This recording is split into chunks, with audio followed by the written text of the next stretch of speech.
биз ушу жанагы элдин жана кайрылуулары, кол топтоолорунун негизинде бизге 10 миңден ашык кол топтоо ушу өзүбүздүн округубуздан суранычтар келип түштү.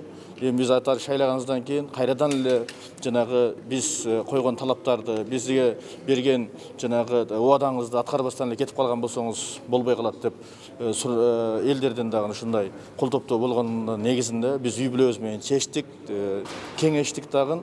Кудай берсе ушу эли журтубузга ушу убадаларды аткарайлы деп. Анан кийин ал жерде ушу кетишибиздин себеби эгерде биз тапшырып койсок эле ушул тынчып калабы, ушу жанагы дагы бир башка бир асылуулар болбойбу деген гана ойдо ошол нерсени айткан элек. Бирок биз экинчи дагын да карап көрдүк, экинчи жагын карап көрсөк, эгерде ошентип туруп эле тапшырып кетип калган болсок, ошол алардын жөндөн жөн күнөөлөп аткан күнөөсүнү моюнга алгандай болуп калат экенбиз да. Ошон үчүн ак жерден эле моюнга албастан эли журтубузга ушу колубуздан келишинче акыркы кашыкканыбыз калгычакты эли журтка кызмат кылайлы деп чечтик. Демек акыркы чечим мандат тапшырбайсыз? Жок.